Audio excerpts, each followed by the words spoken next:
Hey everybody, welcome into the back room. I'm Andy Ostroy. Very excited to talk with you today and bring you the conversation I had with Ryan Hamilton.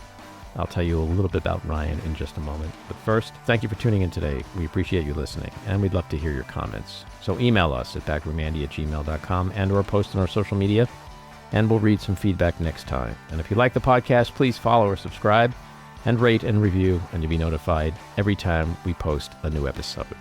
So let me tell you a little bit about one of my new favorite people, Ryan Hamilton. He is a husband, father, acclaimed singer-songwriter-turned-radio host, and unexpected women's rights activist who's been speaking out after he and his wife, Jess, experienced a nightmarish miscarriage-related situation at a Texas hospital back in May. Ryan, welcome into the back room. Thank you for having me. I appreciate it. So the first question I want to ask you is, how's your wife, Jess, doing? Thank you for asking. She's doing okay. It's I know the response is usually to go, "Oh, she's great," but that would not be true. She is headed in the right direction. The last few days have kind of seen some welcomed progress. So she's doing okay. Thank you. Mm-hmm. And I want to ask you about the breaking news that's out this morning about the Supreme Court rejecting the bid to restrict access to mifepristone. Absolutely. It's interesting that you mentioned mifepristone because we were given misoprostol. I'm trying to learn how to say all of these words correctly, but we learned afterwards that the combination of those two drugs is much more effective than just being given misoprostol. Mm-hmm. Which we were not given and probably should have been, depends on who you ask. But I think whatever it is, whatever the combination is, whatever the person or the woman or my wife needs, they should be able to get it. Mm-hmm. It's insane to me that there's this conversation about restricting these helpful medicines. I don't understand it. It's something that kind of infuriates me now that we've been through it because I don't know why. They refer to it as the abortion pill, which is why people get so upset. It's like, well, that's not necessarily all that it is. My wife had an incomplete miscarriage and needed the, quote, abortion pill. She had other options, but if they were going to give her a medication, either one of those or a combination is what she needed. And how terrible is it that women aren't going to be able to get that some places when they need it? I don't understand this conversation, to be honest. It's incredibly just stupid that we're even here. Mm-hmm. Well, a lot of it has to do with religious zealotry and stuff like that, which we'll get into in a few minutes. But I also want to know how you are doing. You know, you've been a one-man army in getting this story out and fighting not just for Jess, but for every woman. That's a major undertaking as you're trying at the same time to reconcile your own emotions from this ordeal. So how are you doing? I'm okay. I'm tired, Andy, if I'm being honest. I'm tired, but I don't want to quit. And I didn't think this was going to be this. I was really just I thought I was letting the people know that keep up with me and keep up with our life what happened. I didn't know that it was going to go the way that it went. And I've kind of been thrown into this thing. And I heard somebody say recently, your whole life changed once you hit send on that first tweet. Mm-hmm. And I didn't know that was going to happen. I didn't expect it to happen. And I definitely didn't expect any blowback or hate or being called a liar, which has only fueled the fire of me wanting to make sure people know that these stories are true, that these terrible things happen. Mm-hmm. And it's just made me want to get louder and speak more. But yeah, I'm tired. Mm-hmm. I bet you've been a busy guy with good reason. My next question is really just a softball setup because I kind of know the answer already, but I do think your answer is really important, and I want to give you the opportunity to state it here. People have accused you of using Jess's miscarriage for, quote, attention. They are correct. That is correct. I want all the attention I can get on this. I don't understand why that's an attack. That is clearly what I've tried to do. It's what I'm going to continue to try and do. And I didn't realize that it was rare for a man to speak out. I keep hearing this now. Like, you're the first man to on this level to do this. And my response to that is, why? And now that I know that, I mean, bring on the attention. Mm-hmm. I don't want to be the only one. I would love for other men to join me and go, this happened to my wife or my daughter or my sister. Mm-hmm. And I would love for whatever attention I'm going to get. This isn't going to last forever. So I'm going to take it while I can get it to hopefully inspire change and have a real impact. And along the way, maybe some other guys will go, I should say something. Mm-hmm. Given that 2/3 of the country, or 3/4 of the country actually, support reproductive rights for women, why do you think there aren't more men?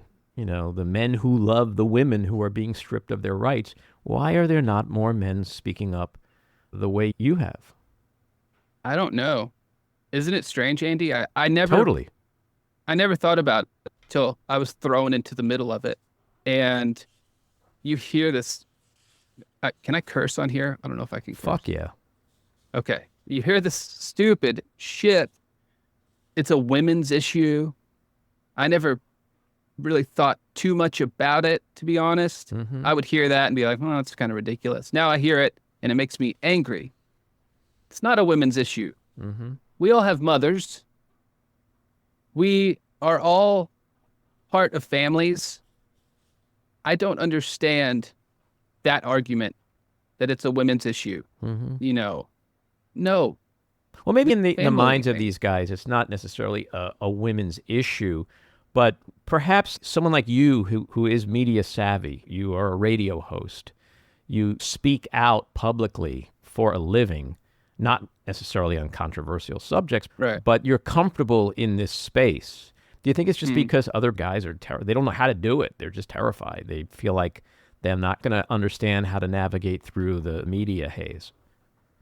You're probably right. And I didn't realize that was going to be an advantage in this situation, that I'm a little more comfortable. But I think you're probably right. Most people, I should say, don't want to get out there and tell the world, or, you know, even speak at a public event or a family gathering, let alone have some post go viral, which is, I mean, it's the last thing I ever wanted to go viral. Mm-hmm. But I think you're exactly right. Mm-hmm. So for the people who may not be fully aware of what happened to you and Jess, give us a rundown of what you went through. Yeah, so my wife was pregnant with our second child on a Thursday evening a couple of weeks ago. She made the comment, I don't feel right, something doesn't feel right. And then not long after that, she had severe abdominal pain and started bleeding. And it's every couple's nightmare in that situation. We live in a very rural part of Texas, so we have limited options. And we decided to go to the closest emergency clinic. Went to the emergency clinic. They did the exam, verified our worst fear, that the baby no longer had a heartbeat and that she had an incomplete miscarriage. That would have been enough. That would have been enough devastating news for the rest of our lives. We will still carry that with us for the rest of our lives. After that, though, we didn't really know. Like, you hear these terms, DNC or abortion, and you're kind of in a haze, or I've described it as a fog. It feels like that when you get that news. So you count on the doctor to then lead you down the path that is best for you and for the situation that you're going through. What we learned after they did the exam is that not only did the baby no longer have a heartbeat, it had been that way for a week, maybe longer. So the risk of infection was really high. You can't leave a deceased baby inside of a woman. It will kill her. It will literally kill her. So then the conversation became, what are our options? They said, well, there's a DNC, which we will not do, with no real explanation. And then said, but what we would like to do is write you a prescription for misoprostol and send you home to do this at home on the toilet, which was just shocking. And anyway, we did that. We had to go home. It was Thursday night. This is something I haven't really talked about. So we get home and it's late on Thursday. The pharmacy doesn't even open until Friday morning. So we had to spend that night. My wife had to try and sleep with the news that she just got, try and go to sleep with our baby inside of her. And she didn't sleep. Neither of us did. She just cried all night. The next morning I got up and as soon as I could, I went and got the prescription. But another thing people don't know is not every pharmacy in Texas will even prescribe misoprostol because it's referred to as the abortion pill. We got lucky. We found a pharmacy with an all-female staff, and they prescribed us. We had one refill, came home, and we started this process. And the instructions on the prescription are one sentence. It says, insert vaginally, wait 4 to 6 hours, and repeat. I thought they had forgotten to give us a pamphlet or a book, something. You were doing this at home and the instructions are one sentence, but that was it. That's all the instructions we had. So we start this process and it starts to go wrong pretty quick. And she just feels like this isn't right. We get through that day. We make a phone call to the emergency center we went to. We said, this is not right. Something is wrong. We don't know if we should keep doing this. And they asked us what color the blood was. And they said that if it's bright red, it's not doing what it's supposed to, that it needs to be brown blood. That's how you know it's working. Well, it was bright red for us. And that became our focus in our conversation, which may sound barbaric, but I want people to hear that becomes your focus at home. What color you are bleeding. And we get through the first round. It doesn't work. We have one refill on the prescription. I go back that Friday before they close, making sure I get there before they close to get the refill. She starts it again. We start again. We get through Friday all the way through the night. She hasn't slept. She's been bleeding for 24 plus hours at this point. That medicine only increases the bleeding. And God, we get into Saturday morning. The blood's still bright red. We're freaking out at this point because it's not working the way it's supposed to. And remember, we still have a 9-month-old. I'm in the living room with our 9-month-old. We have the door open to our bedroom and then into the bathroom in our bedroom. My wife and I are communicating that way while I put on a happy face for my daughter. Like we don't want her to be affected. We're trying to shield her from what's really happening. And we're having this conversation from the other room. And Saturday morning rolls around. We call that same emergency center. Something is not right. We've got to come back in. We need to, let's talk about the DNC. What do we need to do? We're scared. They say that we have to come back in for a recheck if we want another prescription, but it shouldn't be a problem. Just come back in. So we do. We go back in, and there's a different doctor on call, an older gentleman, and they take my wife back. They start the normal stuff. The nurse checks her blood pressure, and they get her chart from Thursday. They know what happened. And the doctor, you can hear him. I don't think he knows. My wife in particular, could hear him say from his desk, I'm not giving her some pill so she can go home and have an abortion. And then I guess collects himself and decides he's going to deliver this news in a better way to us. And tells my wife, considering the current stance, I am not going to prescribe you this pill. And that's the end of the appointment, Andy. That's it. There's no, but let's do the DNC. Mm-hmm. And by stands, you're referring to the Texas ban. We were as confused as you were. Yeah. Yes. Well, you hear the stories, right? Mm-hmm. So we kind of went religious stance or the law or what? Okay, this is the Texas abortion thing we've kind of heard about. My wife is hysterical at that point, understandably so. Because think of the option they gave her. Go home. That's it.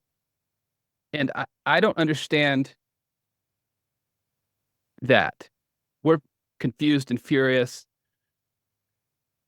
She kind of collects herself. We get back in the truck. Our daughter's in the truck in her car seat. So we're having to again, happy face.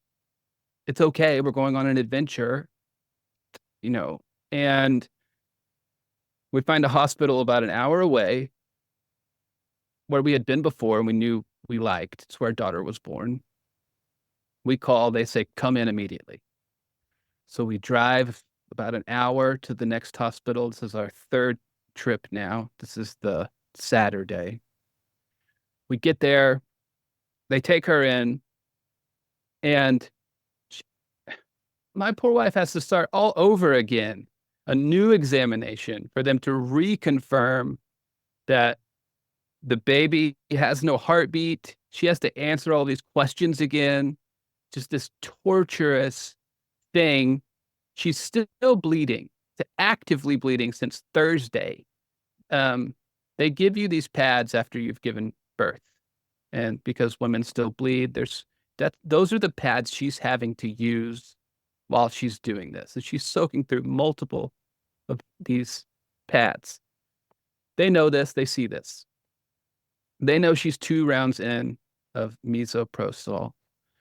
And they reconfirm the baby has no heartbeat. It had stopped growing a week or 2 prior.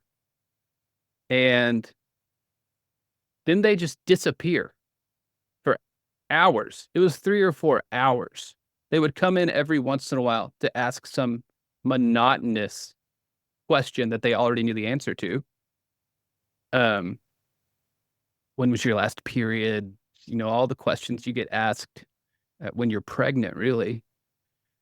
And finally, the doctor comes back in and says, we have decided this is not enough of an emergency to perform a DNC.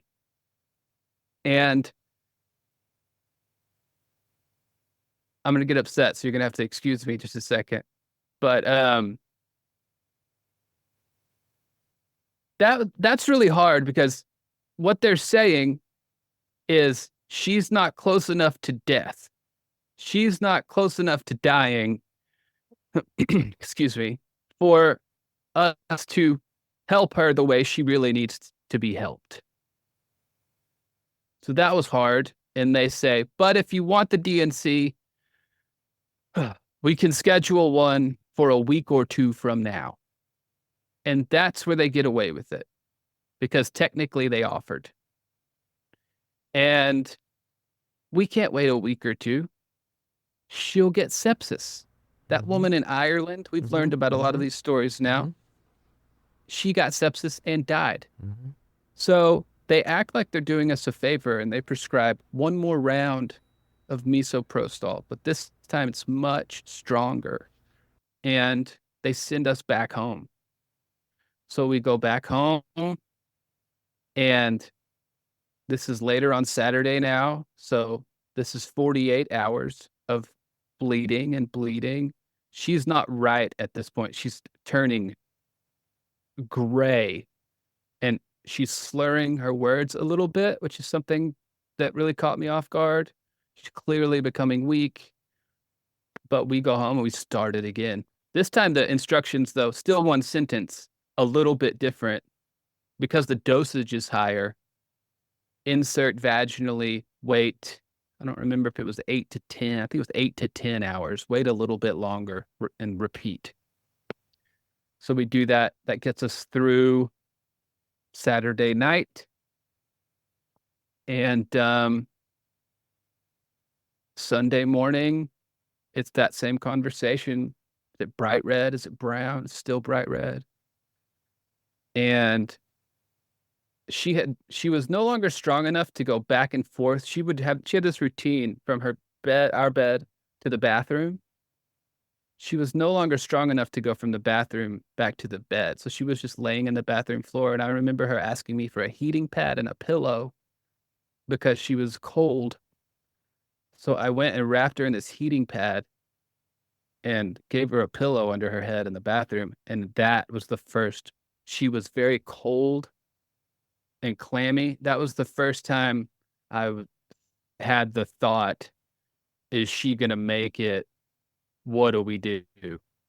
And not long after that, I was in the living room taking care of our daughter, and I had a missed call, and it was her from the bathroom. She wasn't really strong enough at that point to yell or talk to me from the other room. And when I went in, it's weird the stuff you remember. Her phone was still ringing, and she had tried again to call me. So my picture was on the phone ringing for me when I went in, and she had collapsed onto the floor, and there was blood from the toilet down to the floor, and she was laying in blood in the bathroom floor, unconscious. And I had to do what I had to do to get her up, make sure she was okay. You think you're going to lose someone. That's your first thought. Are they alive? And she was moaning, making just enough noise. It gave me just enough hope. So I carried her into the living room. I got our daughter in the car seat, and I drove to the hospital. I wasn't waiting for an ambulance. So I carried her unconscious, got her in the truck, and we went to the emergency room where they were able to save her. She was unconscious for almost 2 hours. And they told me when I got there, and it just infuriated me. They said, "Thank God you brought her when you did." Unbelievable. And I was like, in my mind, I was like, oh, she's finally close enough to dead that you're going to help her without hesitation. Mm-hmm. And that telling, I don't know, shorter version of that story on the internet is what has led me here. It's truly unfathomable and fathomable at the same time, because we see this fervor that's sweeping the country by a very small amount of people, despite what most of the country actually wants. So in August 2022, Texas enacted a near total, what's called a trigger ban, because after Dobbs, it had a ban that was already in place a couple of years before that, but the ban said if the Supreme Court if abortion becomes illegal, lots of states can trigger like an immediate ban. It didn't even allow for rape or incest, but it did allow for the intervention for women in life-threatening medical emergencies. But to your point, it doesn't define life-threatening. So doctors, Right. This guy sounds like one, he feared using that exemption because he could be fined $100,000, face 99 years in prison, and have his medical license revoked. And it's just shocking and shameful that medical attention for women like Jess is being decided based on a doctor's fear of being prosecuted or losing his license or fine. It is just astounding to me. But to my earlier point, you asked why. It's all about religion and one's beliefs. And if those people get into power, that's what they're doing. I don't know what your religious beliefs were prior to this, but has it changed your opinion on Christianity, on religion at all? That's been a very interesting thing because when you're from here, you grow up around conservative Christian beliefs. I grew up in the Church of Christ. I went to church 3 times a week growing up. My wife grew up very similar ways, very similar conservative beliefs. I've been lucky enough to grow up and ask the questions that I think most people should ask and kind of figure out my belief system on my own. But there's still that part of you that grew up that way, and we're around those people all the time. I consider myself a Christian man, and we go to church every Sunday we can, and I have been shocked by these people that call themselves conservative Christians and lean to the pro-life side. The amount of hate that these people have directed towards my wife and myself has been unbelievable. My view has completely changed as to what they think being a conservative Christian is, because, and I've said this before, there's nothing conservative or Christian about what they're doing. If, whether you believe or not, the teachings of Jesus are full of compassion, forgiveness, and helping people in need. That was his thing, to forgive and be compassionate and help other people, help your fellow humans. They are doing none of that. There's none of that. The only thing they are concerned with, seemingly, is for their team to win. And whatever their version of Christianity is, whatever they think that is not Christianity. It's not. It's some evil, twisted version of some new, awful interpretation of what being a Christian is. These people are not Christians. And the hard part is, Andy, they drank all the Kool-Aid. Like, these people are gone. There is no saving them. There is no convincing them otherwise. Anybody who thinks they're going to go change these people's minds at this point, now I know. There's no changing their minds. They are set in this new, fucked up version of what they believe. Well, I mean, 2 things. The Bible doesn't mention abortion at all, right? Which is really interesting. Fair. The second thing is that their pro-life beliefs led to the near-death status of your wife. There's something tragically ironic there and hypocritical. It's not a pro-life movement on any level. I'm not a lawyer, but it sure sounds like there's some grounds for a lawsuit somewhere. Are you looking at that? Have you talked to attorneys to see what your options are? We have been pretty adamant about not. And that first facility we went to have since apologized, which does us a lot of good now. Apology not accepted, for the record. So there is some sort of admittance of wrongdoing in an apology. But I don't know. It's hard to think about a lawsuit right now. Well, the timing, I mean, you'll have time for that, whichever way you decide. But right now, obviously, you've been doing what's most important. What do you want to say to Texas lawmakers and even just Republican, Christian, conservative lawmakers across the country who are hell-bent on continuing this evil campaign to control women's bodies and strip them of their reproductive rights? I would love to tell them a lot of things. Most of them, not very nice. So I'll practice a little bit of self-control here and just say that they should be ashamed of themselves. They should really be ashamed of themselves. They have blood on their hands as far as I'm concerned, and they don't seem to care. They don't seem to care about these women. All they seem to care about is getting their way or doubling down on this fucked up Bible-based based but not really belief system that is going to get them the votes from these crazy people who have bought in to this new version of what these people are selling. And they need to stop. But again, these people, all the way up the ladder, you can't change their minds. They're gone. Mm-hmm. They're gone just like the people who are following them. Mm-hmm. So I don't know what to say to them to snap them out of it. I want to shake them back to reality is what I want to do. But that's the frustrating part, is it's gone too far now. So I guess to answer your question in the longest way possible, I have nothing to say to them except a big fuck you, and let's see what the rest of us who still retain our common sense and heart can try and do to make up for the disaster that these people are leaving us. Mm-hmm.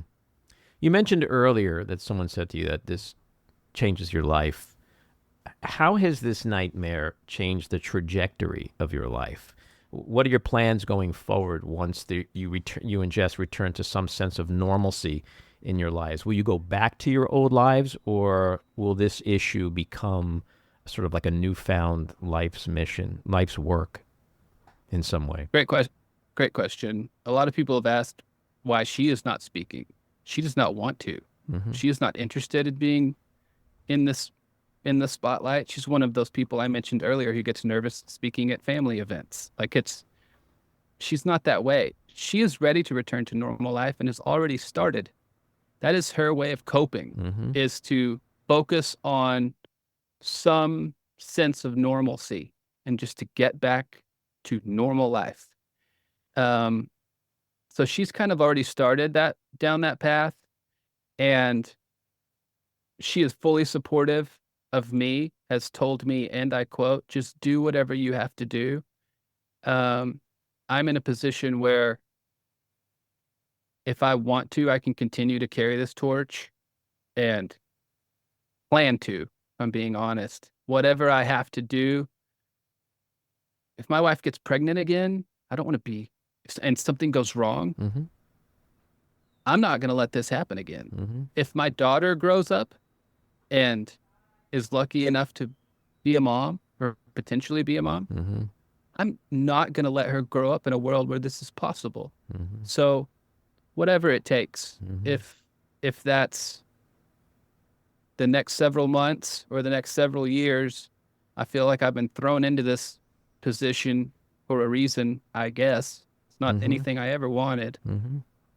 So I plan on seeing this through the best way I know how.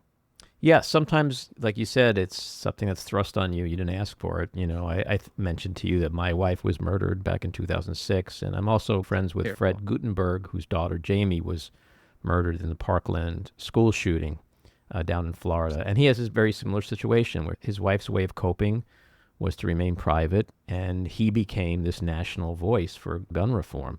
First of all, let me say I'm so sorry about what happened to you and your wife. I know, it's been however long it's been, but it's just awful. So I have to say something. Shit happens, as a psychiatrist once told me. Yeah.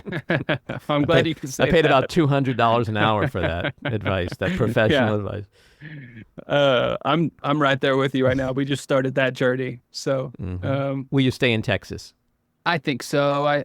I don't really understand the get out of Texas mentality. It's like, well, why don't we stay and fix it? Why are we leaving? We're going to leave the state in the hands of all of these barbaric idiots. Why don't we stay and get rid of them? Well, that leads me to my next question. Sometimes being thrust into situations like yours gives rise to unexpected political candidacies. Any thoughts on running for office someday? I think you'd be great at it, by the way. Well, thank you very much. I did some stupid shit in my 20s. I don't think I would pass the vetting process. These days? These days? Oh, that's true. That's true. Anybody can run for anything. There are no rules anymore. There's nothing you could have done in your 20s that tops the shit that's going on right now. That's really fair. In fact, it would be like a badge of honor, like a selling point. The worse it is, have you ever been convicted of a felony? Because I hear that's a selling point.